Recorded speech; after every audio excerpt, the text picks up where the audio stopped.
saludamos desde Madrid. Estoy aquí con mi amigo Ramón. Hola, Ramón. Hola, Rebeca. Gracias por haber venido, por haber tomado tiempo para estar con nosotros. Es un placer y un honor. Bueno, Ramón es un amigo de hace muchos años. Es una persona también que inspira mi fe y que me reta, ¿no? Y esta mañana o tarde o donde tú estés, vamos a hablar de un capítulo de mi libro, del libro No hay días normales. Aquí, ¿no? Mi libro me encanta, que es hablando de las pruebas de la vida, de cuando pasamos por el fuego, cuando pasamos por el calor. Y Ramón, hay personas y hasta nosotros mismos que pensamos que somos muy firmes en la fe hasta pasar por algo difícil y complicado. No sé, yo he visto personas que yo pensaba que estaban muy bien, ¿no? Alaban, oran, todo, y luego pasa una cosita insignificante, pero yo le pedí a Dios esto y no me lo dio, y dejan su fe y dejan todo, y luego hay otros que pasan por cosas súper complicadas, difíciles y dolorosas, y al final están de pie. ¿Tú qué diferencia ves? Porque yo sé que tú también has visto mucho, ¿no? En tu vida, en tu vida en la iglesia y con personas. ¿Qué diferencia piensas que hay en una persona que se tambalea y cae y una persona que está firme? Cuando leía tu libro, y específicamente ese capítulo, pensaba justamente en un capítulo de la Biblia que estábamos leyendo ayer, que es Romanos capítulo 5. Y Pablo está hablando acerca de las pruebas o tribulaciones producen en nosotros perseverancia, y la perseverancia como un carácter probado en nuestras vidas. Y creo que la clave está en medio de las pruebas o las adversidades, saber quién está con nosotros, que es justamente lo que tú comentas aquí en tu libro. Sí. Saber que Dios está de nuestra parte. Y como tú comentas, a veces vivimos nuestra vida como cristianos sin nada que nos zarandee, parece que todo va perfecto, pero creo que Pablo en Romanos también habla muy claramente, todo cristiano en algún momento de su vida va a enfrentar algún tipo de adversidad. Y lo que esa adversidad produce, pues es perseverancia en nosotros. Y justamente lo que también comenta es como esa esperanza no avergüenza. Sí. O sea, tenemos una esperanza de algo que viene mucho mayor después de todo lo que podemos vivir en esa tierra. Ya. Y si nuestra mirada está en eso...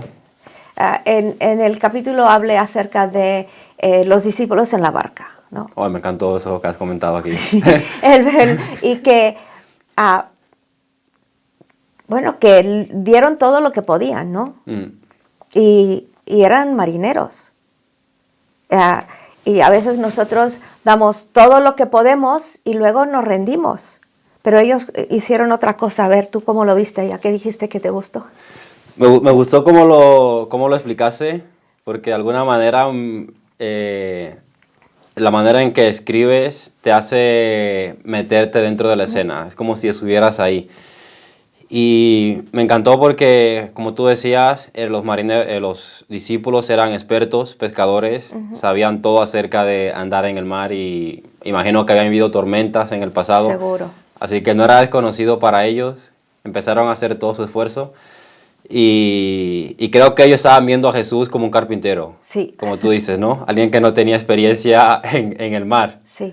Simplemente estaban viendo con sus ojos naturales, cuando no sabían que realmente tenían al Dios vivo, Dios hecho carne, y que era el Dios que había creado los vientos y los océanos y que reconocían su voz. Y simplemente tenían que confiar de que, como tú dices, si Jesús estaba con ellos, podían acostarse, echar la siesta, porque Dios nos iba a hundir. Ya, Dios nos iba a hundir, ¿no? Dios nos iba a hundir. Y sabemos la historia. Simplemente cuando Jesús se pone de pie, una palabra suya fue suficiente y todo quedó en paz. Ya, una cosa que me habla de esta historia, y a veces lo decimos nosotros tanto cuando estamos pasando por algo, sabemos que conocemos a Dios, pero le dijeron, ¿no te importa? ¿Me explico? ¿No te importa que nos hundimos? ¿No te importa? Y no sé si alguna vez en tu vida le has mirado al cielo y dices, a ver, ¿de qué vas? ¿No? Lo he dicho muchas veces. ¿No te importa por lo que estoy pasando? Y claro que le importa, ¿no? Sí. Claro que le importa. Pero vamos a hablar un poquito de las personas que sí se hunden y que te sorprende, ¿no? Porque pensabas que eran cristianos muy fuertes y quizá alguien hoy nos está viendo esto que está haciendo, pues todos los cimientos de su vida están temblando. Y cuando dices, te he servido, he hecho todo y ahora me pasa esto, ¿qué le dices a una persona que viene a ti que realmente está a punto de tirar la toalla porque está pasando por algo muy difícil, que se supone que un cristiano no debe pasar por nada? ¿Qué le dirías?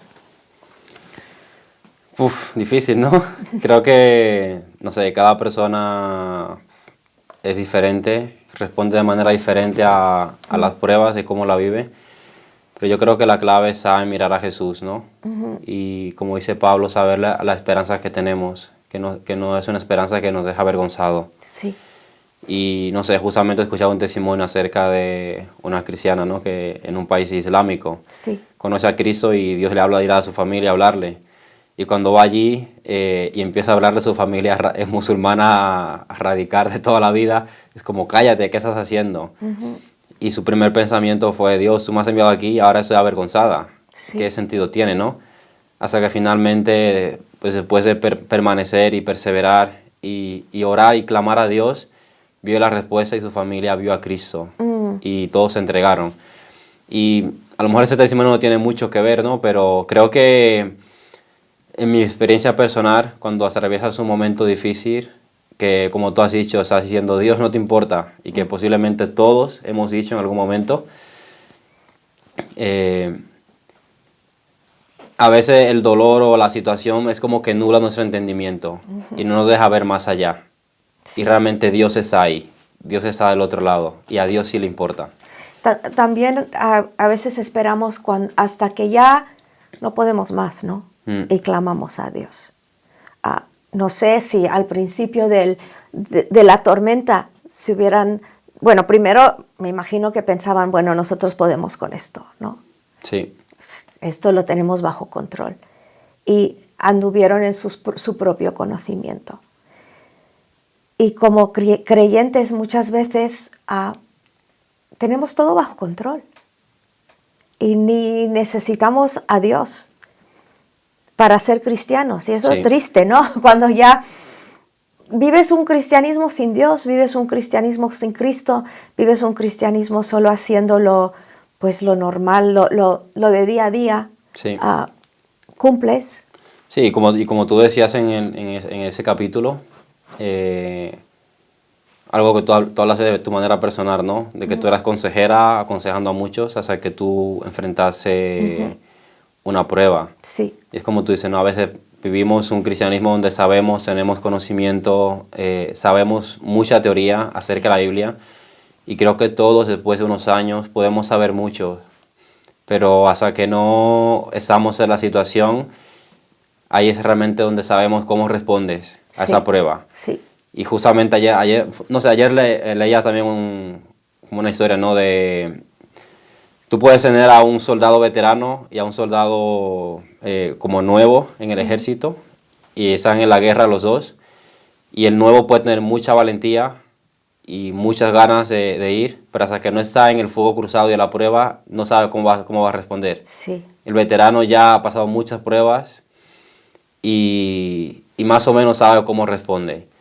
Entonces creo que hasta que no, obviamente cada prueba que enfrentas pues son diferentes, pero creo que una vez que has pasado una prueba y has visto a Cristo y sabes que Él está de tu lado, creo que cuando viene otra estás más preparado para responder de la manera adecuada. Sí, a veces yo hablo con las personas, Ramón, porque vienen a mí y me dicen, y me cuentan un problema, me cuentan un rollo, me cuentan una prueba, y les miro a los ojos y les digo, ¿tú sabes qué hacer?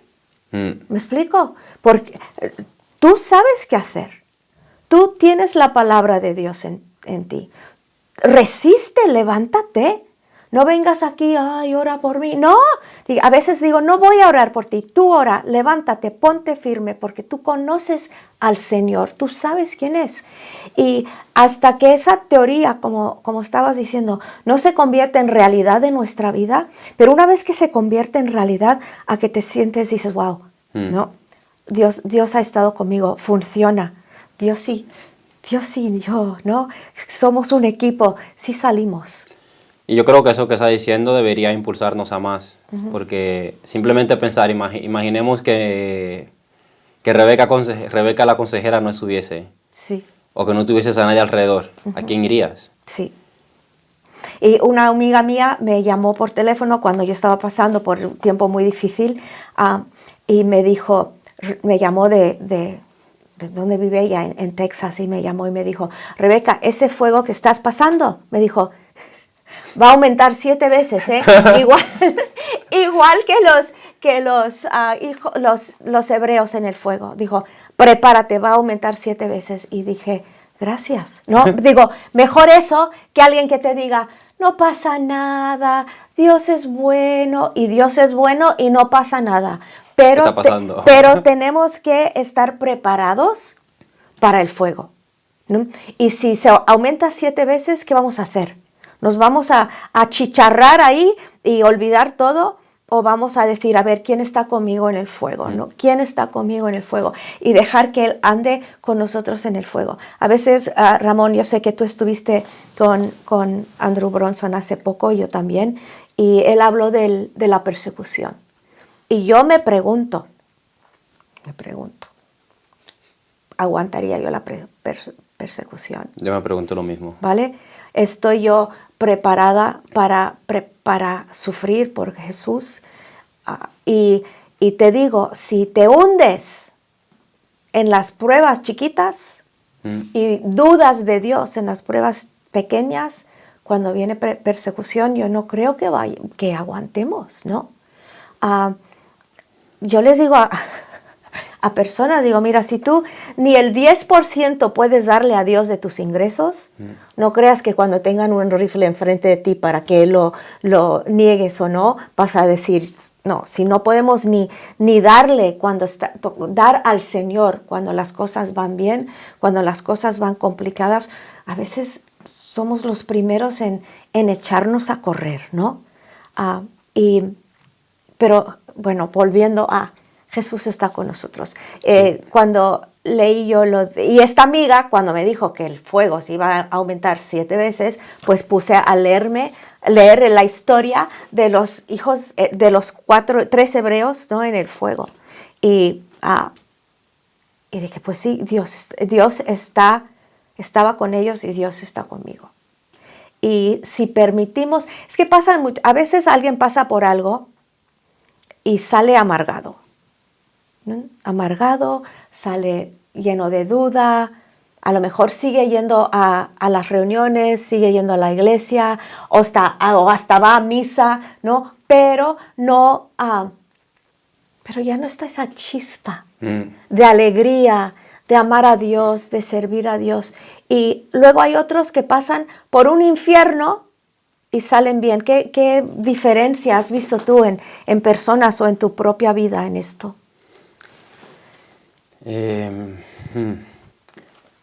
No sé, cuando hablabas con lo que estás comentando y que en el libro lo comentas, de cuando pasa por el horno de fuego no quiere salir con olor a humo, olor a chamuscado. Ya. Y no sé, vuelvo otra vez a lo que dice Pablo, ¿no? Como esa esperanza, no avergüenza, y justamente habla de que porque hemos sido sellados o el Espíritu Santo ha sido derramado en nuestros corazones. Entonces yo creo que la clave está en saber con quién atravesamos la prueba. Sí. ¿No? Y yo creo que todos podemos atravesar momentos donde atraviesa la prueba, obviamente no se siente cómodo, no se siente agradable, no sientes alegría en el momento. Ya. Pero cuando sales y la atraviesas y ves atrás y dices, wow, ha sido bueno Dios en esto. Y también en el fuego aprendes cosas, ¿no? Aprendes cosas. Y no sé, yo cuando estaba leyendo pues, tu historia, ¿no? Y yo recuerdo cuando llegué a Misa Cristiana en 2006, creo que la prueba que tú estás viviendo era muy reciente, yo ni lo sabía. Y justamente en el libro comentas de una consejera que podía ver en los ojos de las personas cuando, por la tristeza, si eran separadas o no. Y no sé, yo en tu vida creo que una cosa que destaca mucho es tu mirada. No es por el azul de tus ojos, pero realmente siempre algo que no sé, que he visto en tu mirada es vida y esa es la luz de Cristo. Entonces, no sé si a lo mejor tú a lo mejor dices, a lo mejor nunca ha sido así o siempre ha sido así, pero yo en mi caso personal, desde que te conozco, jamás habría imaginado que lo que estabas viviendo, lo que estabas pasando, a pesar de que era reciente. Yo creo que es muy importante cuando empezamos una prueba, ¿vale? Porque hoy muy bien, hoy estamos paseando por la vida, pero la vida es muy incierta, Ramón. En un abrir y cerrar de ojos puede pasar algo que te cambie para siempre. Y todos lo sabemos, ¿no? Conocemos a personas que estaban bien, que tuvieron un accidente, que pasó algo, que no sé qué, que perdieron el trabajo, lo que sea, ¿no? Y estar conscientes tomar una decisión cuando empezamos a pasar por algo. ¿Cómo voy a salir de esto? No, ¿cómo voy a salir de esto? ¿Cómo voy a estar yo al salir de esto? Sí. Y tomar esa decisión. Yo voy a salir de esta situación de pie. Por la ayuda de Dios, con la ayuda de Dios, no porque soy yo fuerte, ¿no? Y yo voy a salir de esta situación, no solo de pie, yo voy a salir de esta situación bien, ¿no? No quiero llevar por la vida ese pobrecito de mí, ¿no? Y conoces a personas y dices, yo estoy pensando justamente en una mujer que tú también conoces, que no le voy a llamar de nombre, que ha pasado cosa tras cosa tras cosa, pero no tiene un espíritu de autocompasión. ¿Me explico? Y podría decir, hombre, otra cosa. Digo, reparte esto un poquito, ¿no, Dios? ¿Por qué me tiene que pasar todo a mí?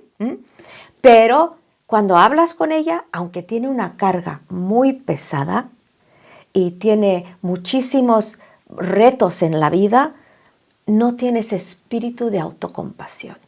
Y luego hablas con otros y de verdad, ya es que no tienes suficientes pañuelos para secarles las lágrimas, porque parecen ríos y no cambian eso nunca. Ahora, pasar el duelo, lo pasamos. Ponernos tristes, lo pasamos.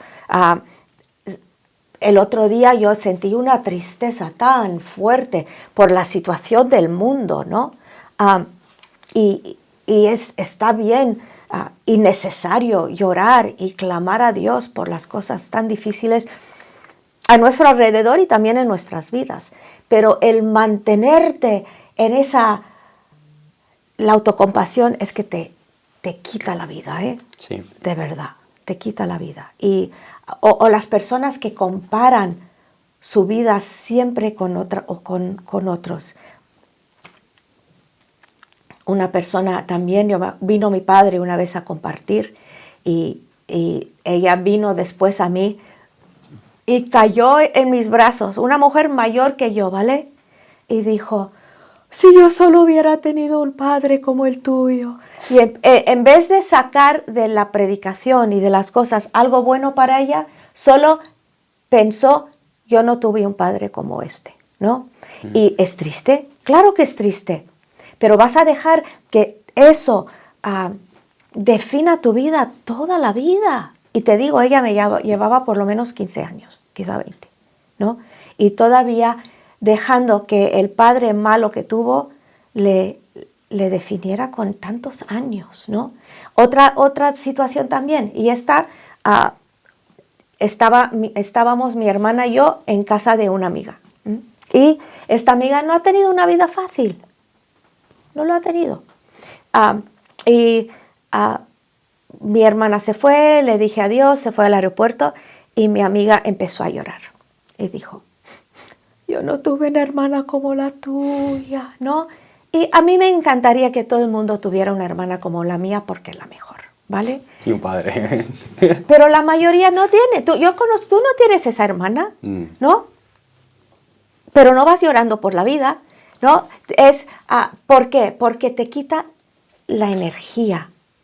La autocompasión te quita la fuerza para vivir, te quita la chispa de la vida, porque solo estás pensando en pobrecito, pobrecito, pobrecito de mí. Todo el mundo lo tiene mejor que yo, todo el mundo es más rico, todo el mundo es más guapo, todo el mundo es más inteligente, todo el mundo tiene esto, todo el mundo tiene el otro. Y comparando todo lo que tienen los demás, y luego, ¿sabes otra cosa que hace eso?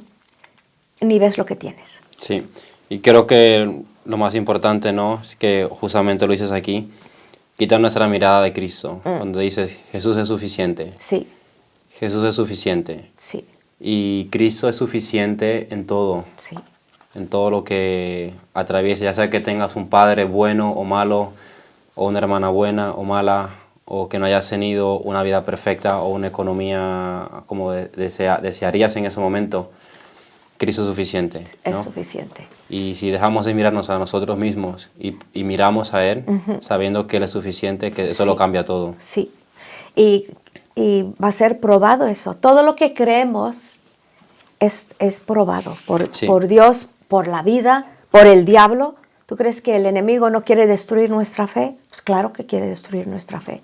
Entonces es cada día tomar esa decisión de, al final de este día, pase lo que pase, yo voy a levantar mis manos al cielo, yo voy a levantar mi cabeza a Jesús, yo le voy a dar gracias por lo que Él es, por lo que Él ha hecho. Y luego, mañana es un nuevo día, ¿no? Porque a veces terminas el día no por lo que la vida te ha hecho, sino a veces por lo que tú has hecho, ¿no? Y dices, Yo tengo una pregunta para ti, Rebeca. Sí. Justamente antes comentaba, ¿no? De cuando hablamos con Andrew y piensas como si enfrentara la persecución, ¿cómo respondería ella? O lo que decías de nunca sabe lo que el día va a traer. O sea, cada día es diferente y las situaciones inesperadas pues se presentan. Tú no la esperas. ¿Alguna vez en tu vida pensabas como en situaciones que te causaban temor y cómo responderías a ella antes de vivir todo lo que has vivido? Yo, por ejemplo, en mi caso, tengo como ciertas cosas que pienso del futuro, que digo, no me gustaría pasar por eso. O si pasase, ¿cómo respondería? ¿Sabes? Sí. Y me veo en la situación y digo, no, o sea, y creo que no es bueno, ¿no? Como pensar en situaciones que ni siquiera han pasado, ¿qué dirías tú? Bueno, no sé si es bueno o malo, ¿no? Porque es inevitable. Cuando tú vas a un funeral, ¿no? De una persona joven, yo he pensado, ¿qué haría yo en la situación de estos padres? ¿Cómo reaccionaría yo, no? O situaciones, ¿no? ¿Qué haría yo? Y yo no creo que es malo lo que dices, porque si repasas, hombre, no es llenarte de temor y, ay, no, no es llenarte de temor, pero sí es decir, no, en esta situación yo levantaría mis manos y le daría gracias a Dios por todo lo que me ha dado y por la vida y él y pedir su ayuda para afrontarlo, ¿no? Porque yo creo que es inevitable, ¿no, Ramón? Sí. Si ves cosas. Ahora, te digo una cosa. Yo nunca en la vida me pensé, y yo creo que lo hablo en el libro, ¿qué haría yo si pasase por un divorcio? Yeah. ¿Sabes por qué no me lo pregunté? Porque eso no iba a pasar. ¿Me explico? Me pregunté, ¿qué haría yo si perdiese un hijo? ¿Qué haría yo si pasase esto? ¿Qué haría yo si pasase el otro? Pero en la vida pregunté qué pasaría yo ¿cómo llevaría yo esto? Porque no iba a pasar, ¿vale? Por eso yo creo que cuando pasó bueno, es que ni son las cosas inesperadas de la vida que luego ves de qué está hecho tu fe. ¿De qué está hecho? ¿No? ¿De qué está hecho? Y yo me acuerdo cuando yo vi que eso ya iba a pasar, yo me acuerdo haberle dicho al Señor, cuando termine esto, quiero que estés orgulloso de mi Padre, ¿no? Y fue una de las primeras cosas que dije. Y esa fe viva, por eso tenemos que mantener nuestra fe la fe viva todos los días y no como en un patinete, ¿no? Bajando sin pensar, no, tenemos que mantenerlo vivo, mantenerla viva, esa fe nuestra. ¿Tú cómo mantienes viva tu fe?